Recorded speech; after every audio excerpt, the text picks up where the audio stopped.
Okay guys, welcome back to my channel. We're looking at case 3 under motion of connected particles. Now case 3 is looking a bit tasky, right? Don't worry, we're going to break it down for you in this video. Now we have three masses connected by a string. Okay, one mass is resting on the platform and the other two masses are hanging freely. Remember, this mass on the platform can be called a glider. So I just wrote mg, meaning the mass of the glider. Whereas this is m1 and this is m2. We are asked to find the acceleration in this system if it is moving in this direction.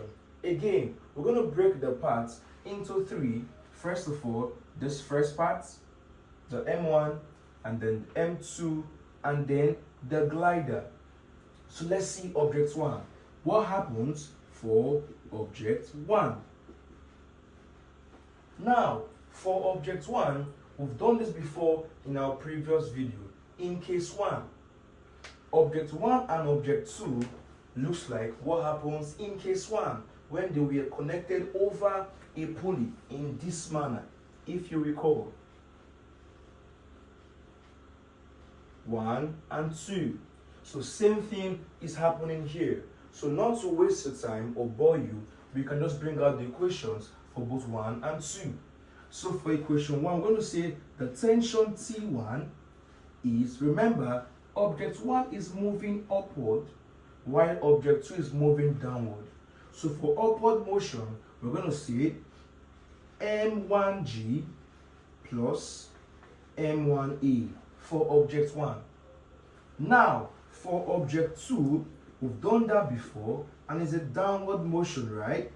So we're going to say T2 is going to be equal to M2G minus M2A. Before I forget, we have T1 and T2. Why? This part of the object or the motion is attached to this part of the mass, while this to the other side. So we're going to have different tensions felt in this rope. T2 for mass 2, T1 for mass 1. So we have equation 1 and we have equation 2. Now looking at equation 1 and 2, we have about 3 unknowns. Okay, the T1 is not known, T2 is not known, and A is not known. We know M1 and M2. Now because we have 3 unknowns and 2 equations, we cannot solve this question. Therefore, we need one more equation. Where will we get that from? From the glider. Meaning, for the glider, if you observe how the glider is acting, the glider is in between two tensions, T2 in this direction and T1 in the opposite direction. And this is the glider. What happens when two opposite forces are acting on an object? The object is going to move in the direction of the higher force, meaning the higher force minus the lower force gives you the resultant force. In this case, we know that these objects are moving in this direction, meaning T2 is greater than T1. So we're going to say T2 minus T1 is going to be equal to mgA, the moving force, MA. So T2 minus T1 equals mgA. So this becomes equation number 3. Now we can solve this question properly. What are we looking for? We're going to try to solve or bring out the A, the acceleration. How do we bring out the acceleration? It is very easy. T2 is M2G minus M2A, and T1 is M1G plus M1A, and we are asked to subtract them here. So we're going to say, therefore, what is T2? T2 is M2G minus M2A minus, put a bracket. What is T1? T1 is M1G plus M1A. Close the bracket. All must be equal to mgA. Now you're going to open this bracket with a minus sign. We're going to have M2G minus M2A minus M1G minus, because minus times plus gives you minus, minus M1A equals mga. We're going to take all the a terms to one side and the g terms to the other side. Now, from what we have here, we can keep this m2g and m1g here and take m2a and m1a to meet the glider. So we're going to say m2g, okay, minus m1g, that's for all the g's over here, should be equal to mga, okay, then if m1g crosses, if m1a crosses over, it becomes positive, right? We're going to say plus m1a, same for m2a, becomes positive. We're going to say plus m2a. We have all the g's on one side and all the a's on the other side. Now we are looking for a, so we can factor out a.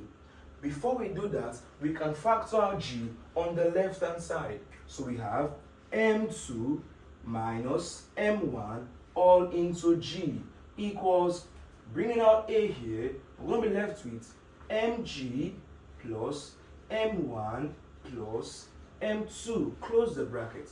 Recall, we need a, so we can divide both sides by mg plus m1 plus m2. Same on this other side, mg plus m1 plus m2.